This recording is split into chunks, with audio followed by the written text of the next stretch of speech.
Well, hello, everybody, and welcome to Worldviews. Today we have on Glenn, who is a former prison chaplain. Glenn spent 10 years in both federal and provincial correctional facilities and are near the area of Winnipeg, Manitoba.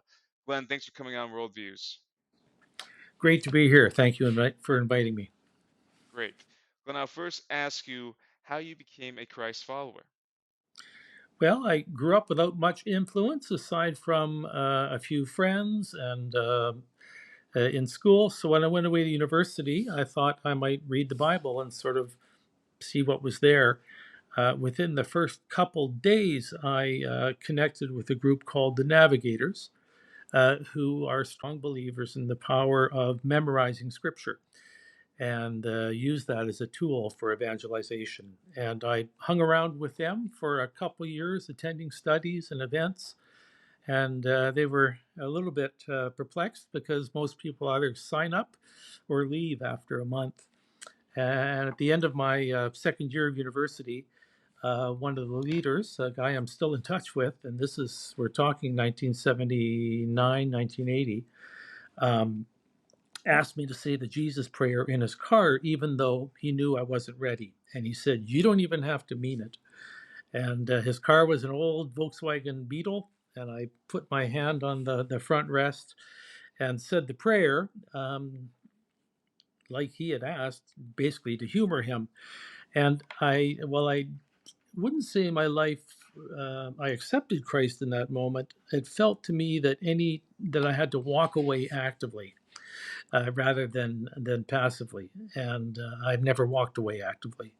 And so that grew into kind of a deepening faith that eventually led me to seminary, ordained to the United Church of Canada. And I currently worship with the local Quaker meeting. Cool. And can you walk us through what a Quaker specifically means? Uh, Quakers began in 17th century England. It was a reaction. Many groups were reacting to the corruption, if you will, of the state and the church and control. And so it was part of the Protestant movements, akin to some of the Anabaptist movements, and essentially believing strongly when Jesus promised that a counselor would come to us, that should we turn our heart and mind towards the presence of the Spirit, that we can hear the Spirit. So we, in the tradition that I'm part of, we meet in silence. That silence is broken when someone is led to have ministry. Um, and because of these things, we don't have a dogma. We certainly have ways of being, and it just works really well for me. The majority of Quakers in the world are very little different than typical evangelical church, and the majority of Quakers are in Africa, in particular Kenya. Okay, cool. And you are a former prison chaplain. Can you walk us through what compelled you to become a prison chaplain? I was involved in various restorative justice initiatives early on in my ministry. One was where I facilitated a group of non offending parents in situations which there had been incest, and that usually the mother, but sometimes if it was an uncle or a grandparent, then it would be both. A very difficult group because you both had to say to people, "You didn't do this, it's not your fault." But you have the responsibility to ensure your child is safe. And they sound like almost contradictory messages. And someone who's not sophisticated or defensive, it was a challenge, but I just thought what we were doing was great, way beyond kind of a retribution and locking people up and thinking that'll fix it. So that was one experience. A little bit later on, when I was working on a reservation, I was invited into a traditional sentencing circle, again, where there had been in this case, a serious crime, a sexual assault, and again, relational, restorative methods were used, and and I was able to be present to that as a pastor. I was always worked on the edge in various ways, and that has taken me to visit many people in jail over the years, and I always sort of felt that I could do that. And so when I was at a congregation and thinking I could maybe move, I applied for a job at the local downtown institution and didn't get it, but it was reposted shortly after, and I got it the second time. Mm. And I know this is a while back now since you were retired, but what was an average day looking like in that profession? Well, the the institution that was downtown across from the card house was entirely people waiting their trial or waiting a bail hearing, or certainly no one had been convicted. They might have previous convictions, but they were in jail because they. And so I would spend about 5 hours a day in individual visits with people, and those would range all over the place from people saying, "Give me a Bible," and that's it, or "Where should I start reading?" Or a surprisingly common question people asked was on first meeting was something to the effect of, "The only people in my extended family who have their life together are Christians, and so I want to know how to be one." And so, as a pastor, to have that kind of direct question was a real privilege.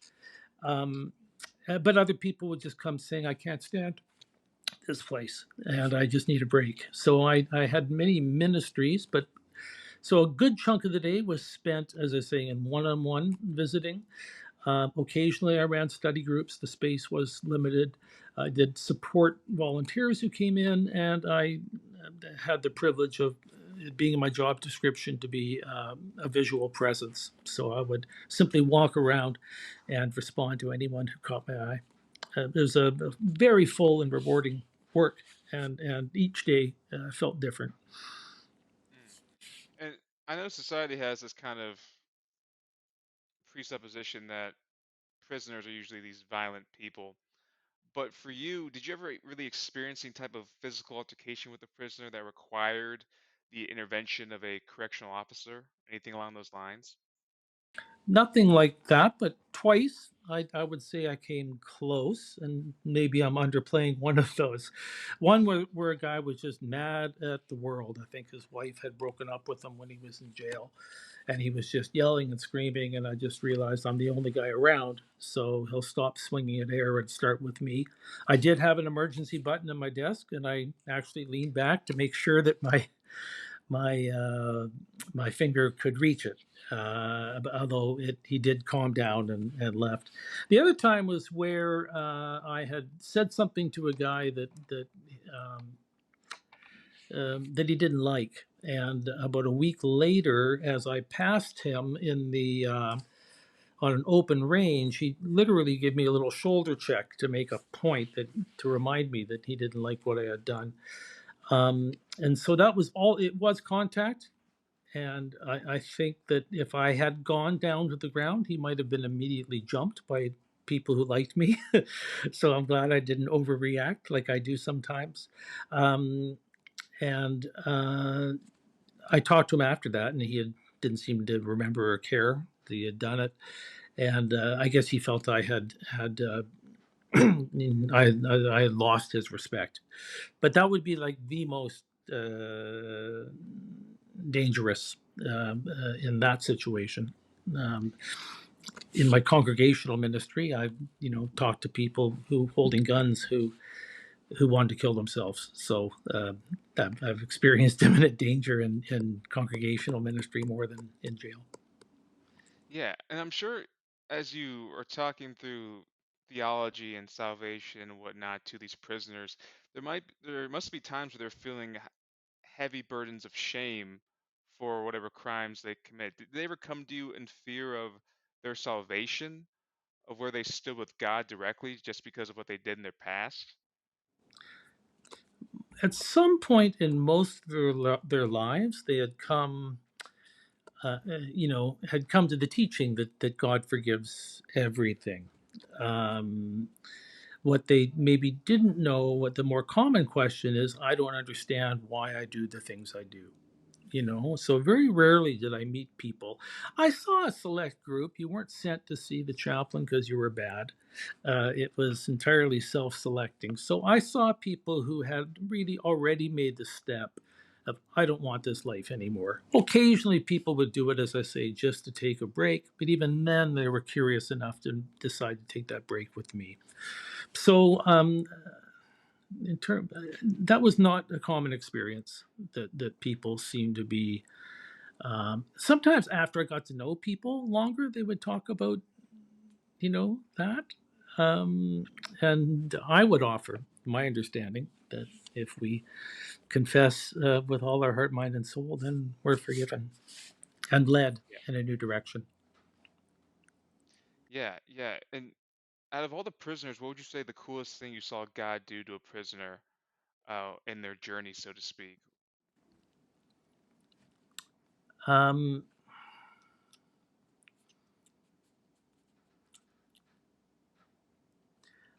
I guess, and I saw it a few times, that the people who struggled with addiction, literally just having that excised by God, that the desire to drink or to use, was taken away by prayer, after many years of trying, but never just truly letting go. And they still had work to do. They had developed a lot of bad habits. But if you can take away the desire to use, you're on a good path. And I think of my friend Morris, who I still have contact with, and he stayed out of trouble, because every time he got in trouble, it was usually assault arising out of drinking. Yeah, let's talk more about that. How many prisoners, well, I guess not how many, but is there a pretty large amount of prisoners you still speak to this day?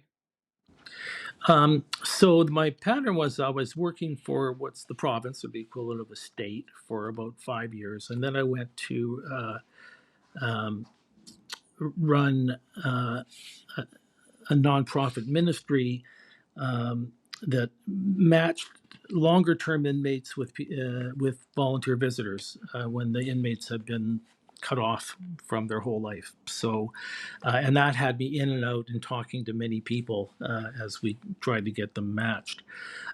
Um, so, and I've been not working for pay for about 7 years now. So it's in the past, and I've kept track of many. Sadly, the number that I could list off the top of my head who have died of drug overdose is would be longer than the list of people I'm still talking to. And I think for some people, they would have made commitments out loud, and are want to spare me from seeing them not live them out entirely.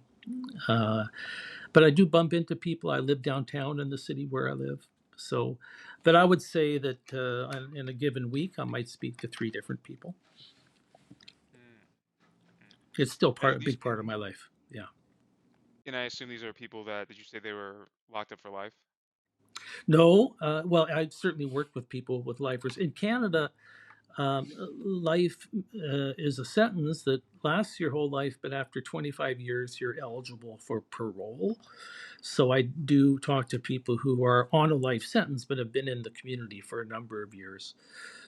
Um, and So there's no such thing in Canada as life without eligibility. Um, the three people the one person I talked to the most at the moment is interesting in that he had a long record, and then he was convicted of murder, first degree murder, and um, won his appeal and was declared not guilty in the second trial, um, and yet spent 11 years through that process, and is quite damaged by it. And I provide him support, and um, it's a whole other story, which I'm helping him gather, about how it is that the wrongful conviction happened. The short version is the DNA that was used to convict him was corrupt. Mm, wow. Uh, And yeah. And currently, I'm taking one or two phone calls a day from a guy who's back in on new charges. And likes Yeah, me. are those phone calls just like if he's back in a new charge, are those phone calls just pretty depressing? Does he sound optimistic?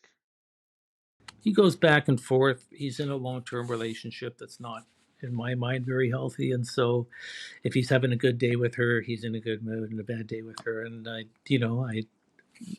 limit. I mean, I know it's not of much use for me to say move on.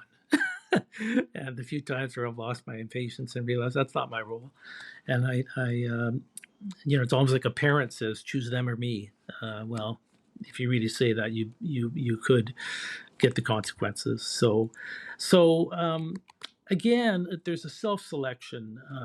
There's a retired prison chaplain in the area who's also on a life sentence, that he came to know Christ after his arrest and studied theology by correspondence. And then when he became ordained upon his release, he realized that he was called into prison ministry, and we're very good friends. And one day he said to me, "Glenn, I envy your being naive." He said, "When someone is really having a bad day in the middle of a long sentence, you're just foolish enough to think you can help." Where he says, from his experience, he knew that he would be shut off to any kind of help, and he was being playful. He wasn't saying that, he was just saying that there is this sense of pluck you need, because to get back to your question, uh, if you're not depressed in a jail, um, I'm not sure you're living in the real world almost. When people say when I would say, "How are you doing?" They say, "Fine." I say, "Okay, we got to talk." Yeah, yeah, and I just feel like if I was in your shoes, I'd have a hard time not getting attached to some of these people I interact with on a daily, weekly basis. Do you find that to be challenging when you were a prison chaplain? Um, I did, and in both settings, you would lose track of people, or they would be transferred, boom, and be somewhere where you're not, and you just sort of feel that you're making progress, and um, I enjoyed. I mean, the prison population was younger, and even though they were deeply troubled, that the vibrancy and the fortitude and resilience of youth was wonderful to be around. Uh, but yeah, you had to accept that that's what happened. People would move on, and I would always, as I say, the institution was right downtown. I just said to people when they're leaving, "Give me a call, and we'll have lunch right next door." And many people would at that point, and sometimes it was awkward, like they just didn't know how to relate to me when I wasn't inside. And other people, it was great. I saw them a lot. So And then what was probably, would you say, the best days of your career at that point? Like what days come to mind when I say that for you? well, I think it's an easy answer for me. uh, Once a week I would do a service that of gentlemen that were allowed to be in the room with each other, sort of less violent, less connected kind of inmates, and so there'd be 25 people, and we'd have guest musicians, and sometimes another preacher would come in. But on this particular day, I was leading it, and a code came up. I believe it was a code reg, which means that there was some medical emergency somewhere in the building, and they were all forced into these two holding cells that had plexiglass and very hard to hear from. So you had about 10 in one and 10 in the other, very cramped, and they were upset. And I would had literally been in the middle of a sermon, and they all begged me to finish. And if you can picture 10 guys all pressing their ears side by side and on top of each other to the plexiglass so they could hear me. I don't know if I've ever been close to that in terms of having people show their appreciation for my preaching, that they had to hear the end. They clapped afterwards, which would not be in my tradition or not common in the jail. Um, and yeah, that would be one of the most affirming moments of all time. Um, I'll tell another story about just where I felt good at the end of a difficult day. Uh, when I applied to the the not-for-profit ministry, because I'd done my work provincially and it was federal, I decided to use a federal inmate as one of my references. I had an interview that went very well, this short of when do you start. They said they were going to check something and get back to me at the end of the day. At noon, the big story on the radio was that very person had been arrested for 3 murders. That was my reference. And I just felt sick and worried about what would happen. And I phoned a colleague and he said, "Oh, I've got their brochure right here. It says, meet all people where they're at without judgment." He said, "You've applied to the one organization where what this actually is a plus." And that kind of calmed me down. And then when they phoned at 8 o'clock that night, they apologized for having had various things going on all day. And then the first question before even offering me the job was asking me, "How are you?" And I just thought so different than the way the world would operate. I and That's where I knew I'd made a good choice. Wow. Yeah, and I also because it just came to my mind about you talking earlier about the you had like a button in your back pocket just in case there's some kind of emergency that would happen. Were there any other precautions that you had to take while was it whether it was in the training process for the position or just uh, understanding any type of safety precautions during that time that you had to just know or memorize just for the sake of your safety? Um, yeah, and one was that although I wouldn't normally wear a tie, there'd be days where I would wear one because I was going somewhere to make a presentation, but I couldn't wear that because it would make you, vulnerable to someone grabbing it and choking you with it. The other one, and it's hilarious when you watch any kind of crime show because they don't. It's better to walk behind the person that you're with in the front. Like in the front, you expose yourself to an attack from behind, and so I got in the habit of not walking in front of people. And no matter how much I trusted them, just because the officers would say, "You're putting me at risk," right? Like I can trust the guy all I want, but it's their job to help me if something happened. So out of courtesy to the officers, I would follow that rule. And you watch almost any police or criminal jail show on television, and they're breaking that rule all the time. Oh, okay. And so we talked about your best day. I'm curious too, what was the most challenging day for you?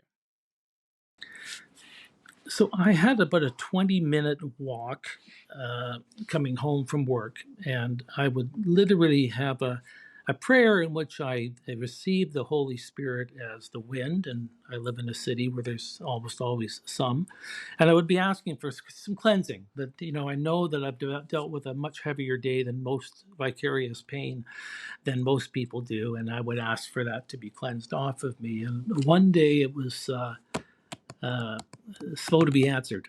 And I was just wondering what that was.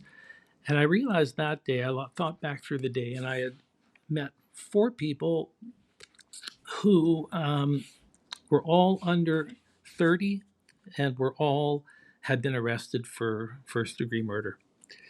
And it was the addition of that. And I'm kind of in the moment guy.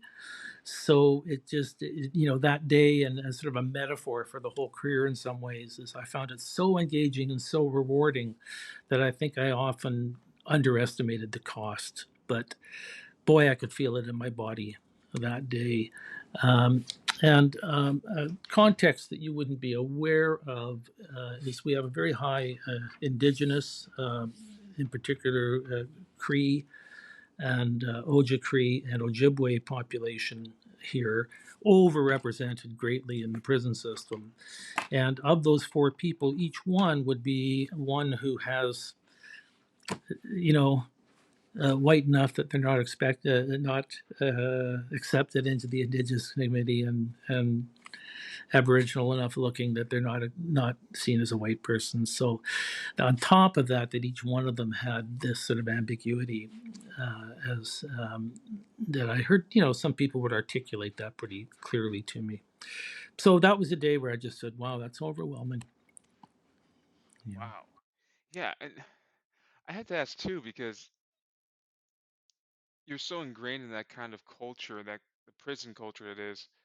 Does that ever just play a role in how you just see the world as a whole? Does it make you trust people less or anything like that? Or did you go through that kind of habit and you had to quit it at some point? Um, I think the I got to sit in on the training of the officers from time to time, and the superintendent, which would be uh, the highest ranking person, um, said, um, "Try not to judge the inmates. That's not your job.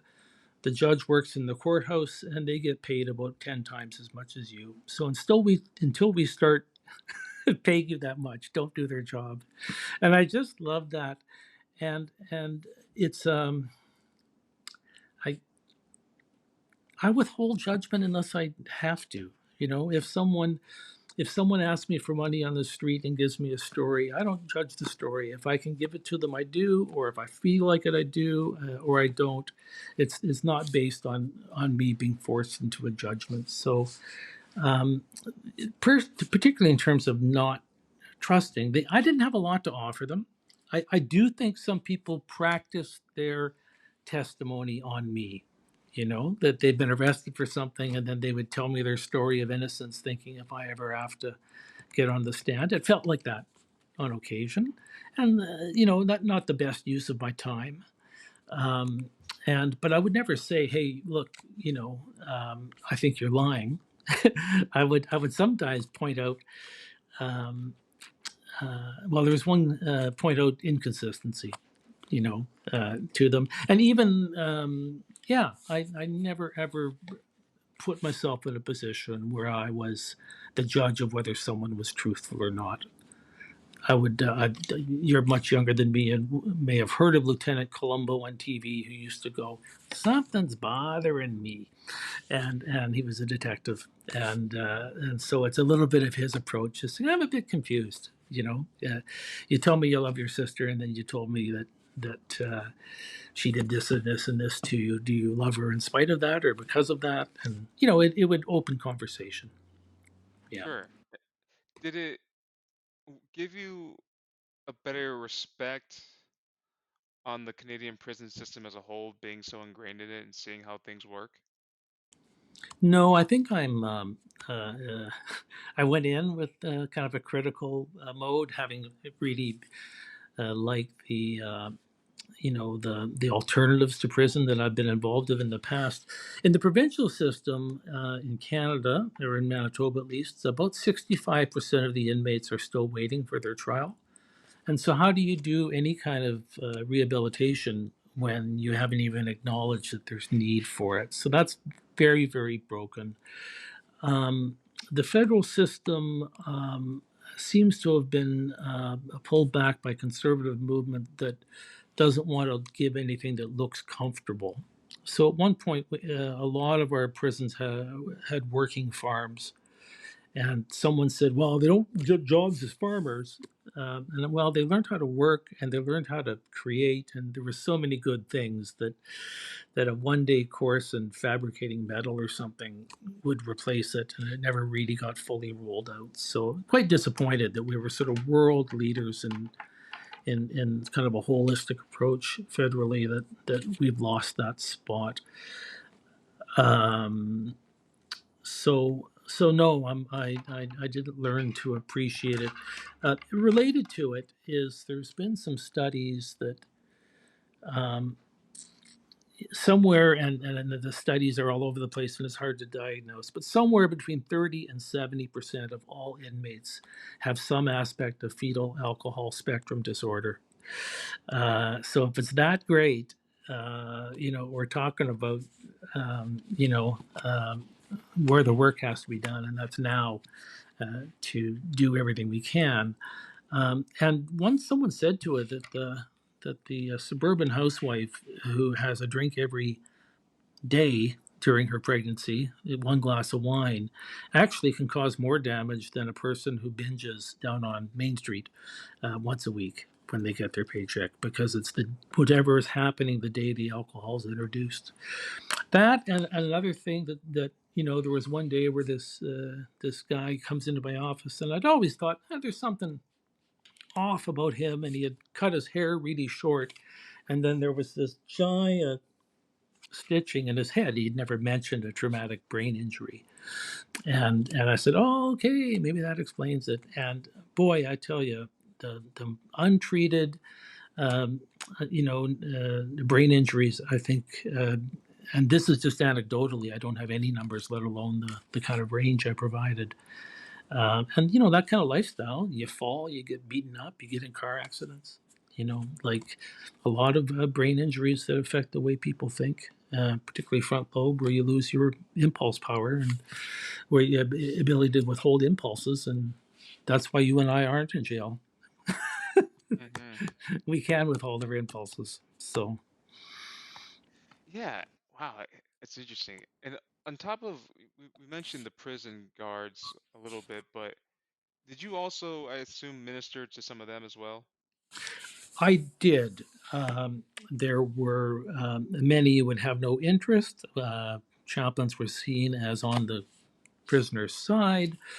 There were many who, in spite of that I would kind of prove that I could keep things to myself, just weren't willing to take the risk of sharing.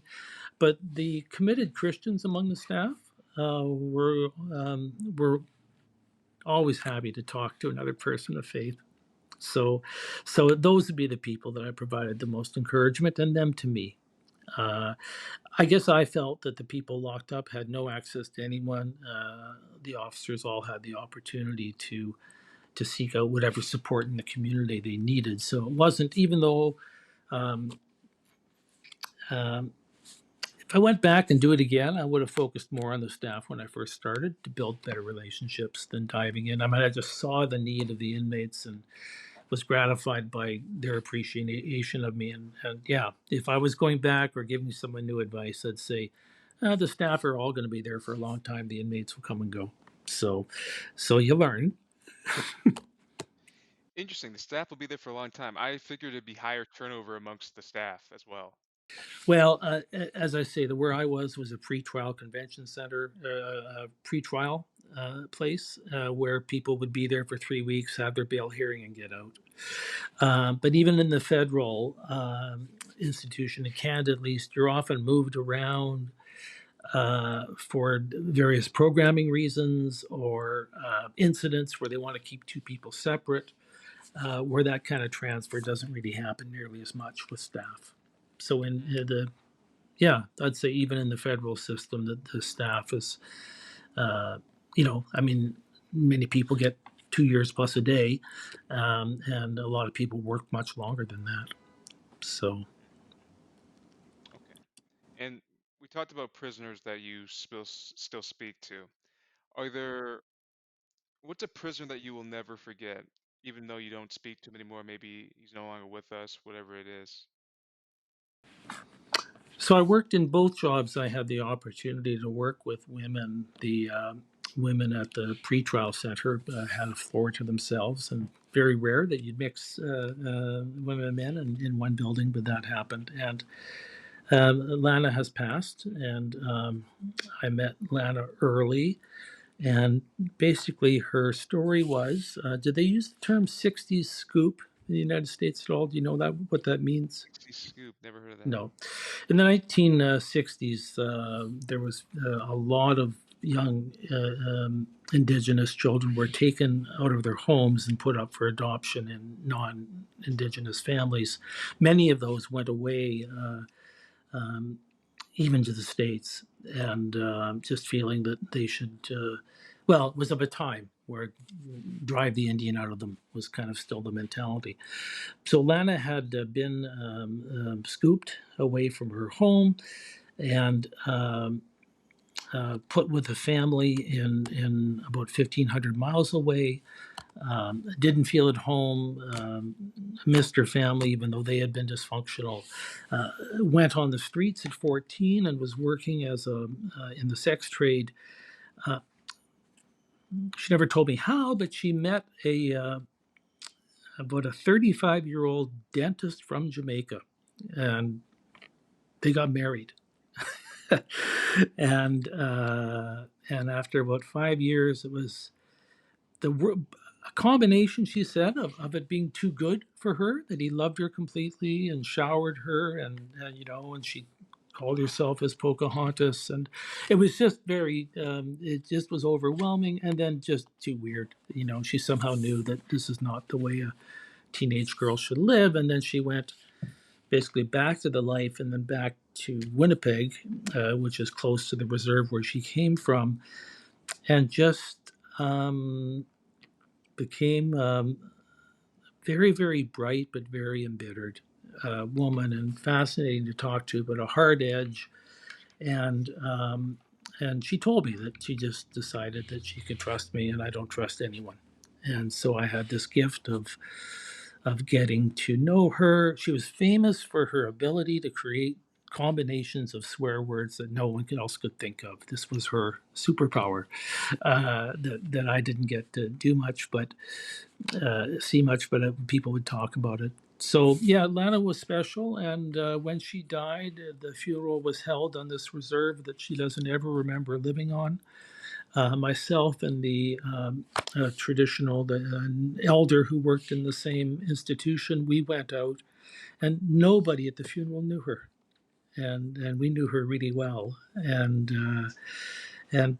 just the profound sadness. So this '60s scoop is a phrase that's common here, and I don't know if anyone's put more firm meaning of the life she never got to have. Now, it's possible her parents were not very functioning, and we've changed the system where every effort is made to put people with family if they have to be taken out, where then it was a way of trying to assimilate.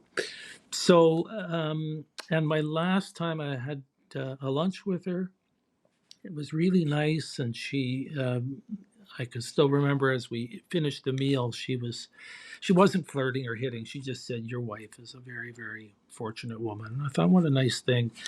And as we walked our way, she went to the bus stop, I went my way, and she says, "How about $20 for cigarettes?" And I said, "I just bought you a meal.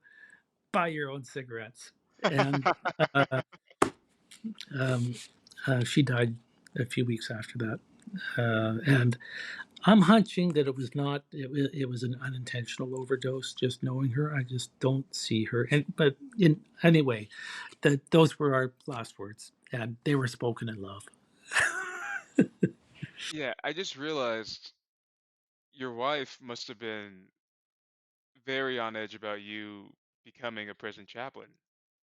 Was she ever just like really nervous about that whole thing? I feel like the average wife would be.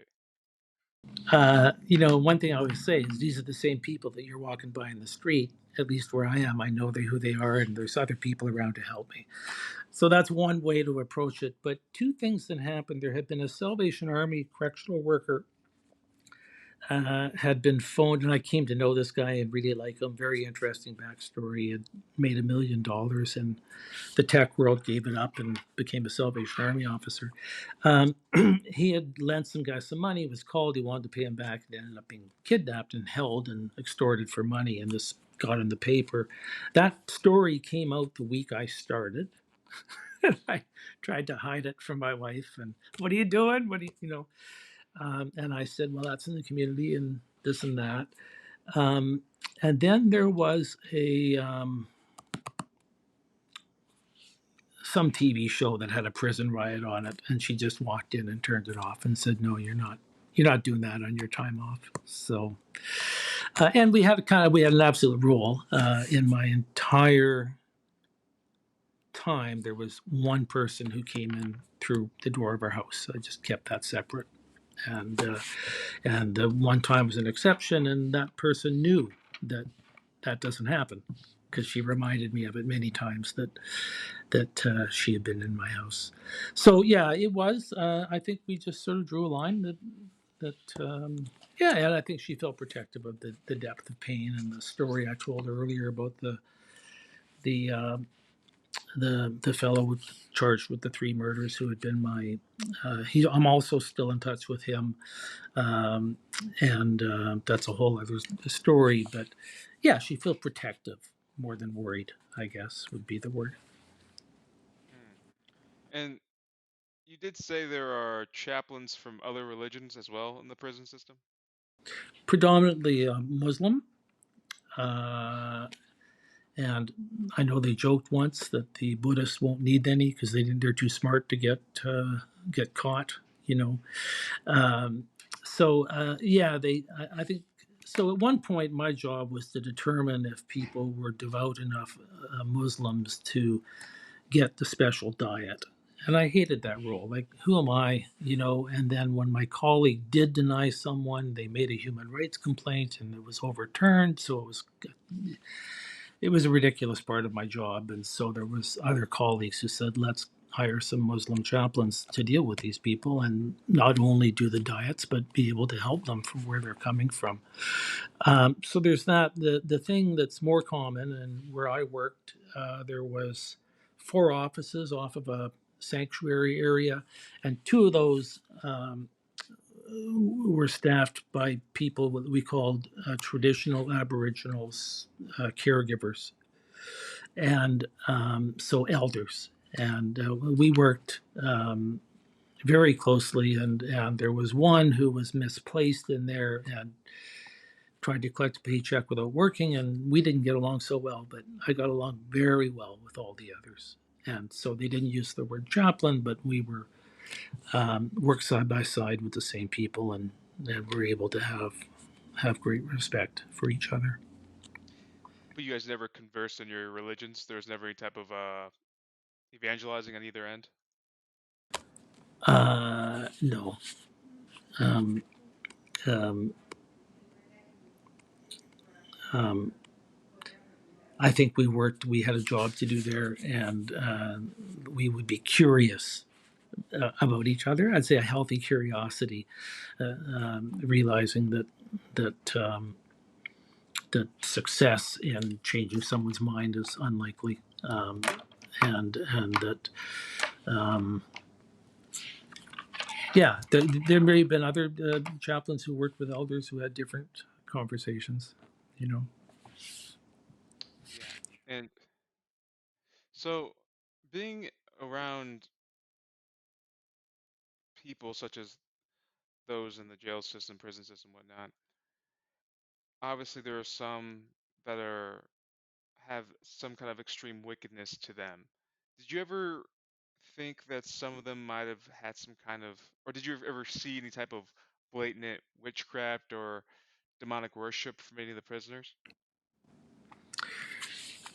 there was a time where someone asked for a copy of the Black Bible, but they were doing it entirely just to mess with the system. You know, when you got time on your hands, you think of the craziest things. So that was the only time. There were certainly people who talked about um, um, New Age spirituality and things that some people might want to label in a certain way, um, and you know even trying to fix me up in that, um, and anyone who um, yeah, most of the times when there was real evil, it was really coming from a place of misinformation that they glommed onto, and yeah, one guy who said it's me, him and I were. He told me that him and me were the only true Christians in the building, and we needed to do something about the pretenders. And I just that kind of misperception leads to evil. And I told him that, and he stopped talking to me. Then he became the only true Christian. So yeah, I had some difficult ones. I had someone once who felt there was an evil spirit in their room, and I went in and declared the power of Christ, um, and asked the spirit to leave. I didn't perceive the spirit, but I handed that need over to Christ. Um, so I'm not sure if you were wanted to rephrase the question or whether I got at what you were asking.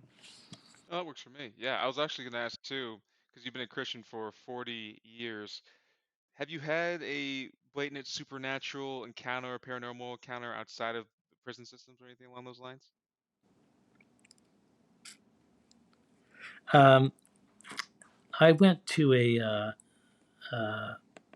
farm that was a place where work and prayer were one, and that was the life and a community. It was a lay Catholic movement called Madonna House, and they you train there, and then you go and work in various inner city ministries, missions. And I went there to check it out, and so this would be north of Toronto, Ontario, and one of the people that I met literally was like a 65-year-old man who worked in a salt mine all his life. And I thought, that guy's going to snore, I think. And I was working in the fields 12 hours a day, which wasn't my normal lifestyle. And and we're sharing this cabin. And sure enough, he's out like a light. And I don't know how many decibels, but it was bad. And and I thought, I need my sleep. I'm not going to be able to do this, and I really want the experience of where I work so hard that I find God in the work. And and I just prayed in a way that I wouldn't normally. God, take away his snoring, and he stopped within seconds. And I thought, I think you know where I'm going on this, right? uh, and then I started praying, please snore, show me you're alive. Yeah. And then he did. But it was supernatural in the impact it had on me. Um, just in terms of the lesson to be careful what you pray for. And it turned a corner. That moment also, when I got the gift of is just accepting he's a 65-year-old man who worked in a salt mine all his life. He's going to snore, and he's a human being, and I have no right to hold that against him. So I stayed there a week and discerned that was not where I was going to spend years. But ironically, across the hall in the co-op where I live now is someone who did spend 10 years there. And so I kind of really enjoy that vicarious experience. And most people he meets have never heard of it, let alone live there. So that would be a supernatural thing. Others would be where I had conversations with people where I stayed quiet when I need to and said the right words so much that it was I often when I'm around Pentecostal friends I'll use the words of knowledge, use that term that works for me and works for them. And I one time when uh, it was in hospital chaplaincy where a woman's child was likely going to die, and she was freaking out, and a very young child. Um, and I just said, "Follow me," and she did, and I took her away from the essentially so the doctors and nurses could do their work. I just realized the profoundness of there's a rubric for pastoral care, which I've learned years ago, 35 years ago, that I always use. Sometimes you need to point to Christ, sometimes you need to receive Christ, and sometimes you need to be Christ.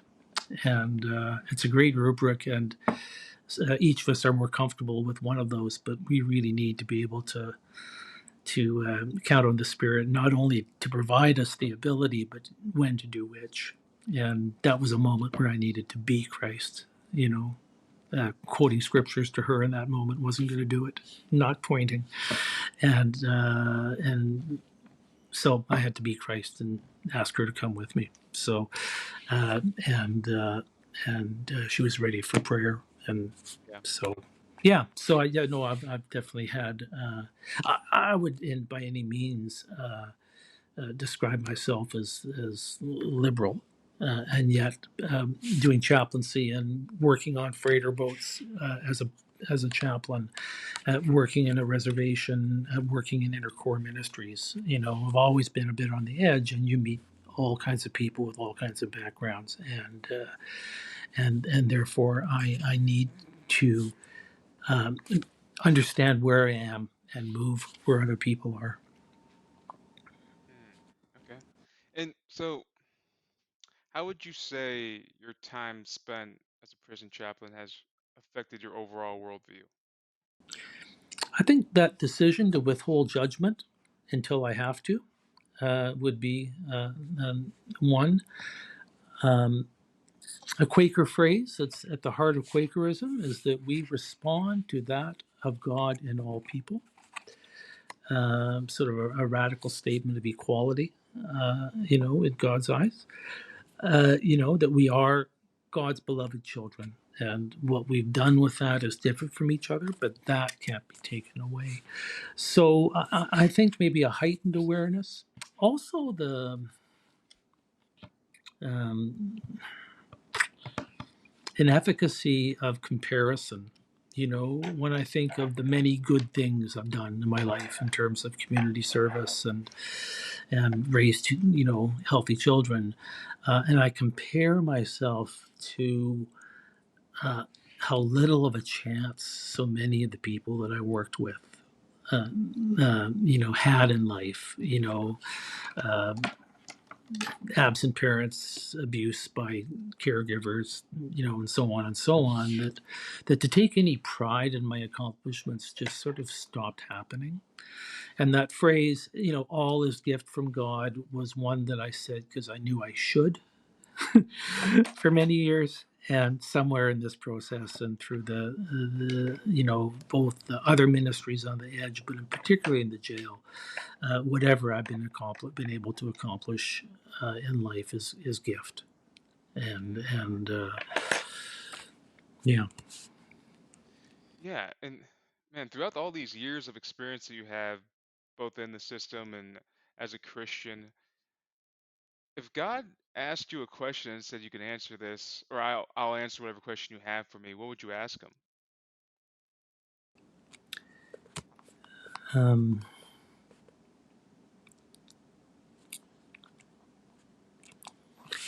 I would probably want to ask God what God thinks of the phrase that God will never give you more than you can handle. Because I've known a lot of people who have taken their own life when they thought they had more than they could handle. Um, so I would ask, I mean, there's scripture that comes very close to that. The actual phrase that's used is to my mind, nowhere in scripture. Uh, that I would see it more that we live in a cruel world that comes out of our freedom, and the cruel world can give us more than we can handle. That God is with us in the pain, and God is providing healing and opportunity to move through it. And so, yeah, that representation, and of course, I mean, in some ways, it's a more convoluted way of just saying, why is there pain in the world, and I can give an answer to that. We can learn from it, but I don't know, yeah, um, and to be perhaps affirmed in my suspicion that regardless of what some scriptures might be used to say, that God remains compassionate even when people, through mental illness and circumstance, choose to take their own life. Hmm, okay. Well, this is probably the last question I have because I think these might go hand in hand, but we'll see. Because I want to ask you if being a prison chaplain became obsolete at the time, what do you think you would have been doing? And then two, I wanted to ask you about your avocation as a writer, but those might be the same thing. The answer, that is. They're not quite. I had that thought. Denomination I worked for gave us 3 weeks of study leave every year. When I worked up north on the reserve, it was just the most wonderful match. And so I had 5 pastorates. 3 were magical, 1 was disastrous, and 1 was okay. So it was one of the magical ones, or wonderful, whatever word you want to use. Um, so I knew I could, and I said I had the thought that I'd really like to be the general manager of a baseball team. And so I contacted the minor league double A team here in Winnipeg and asked if when I had my study leave, if I could do a week long internship. And the owner I sent that by fax. This was a few years ago.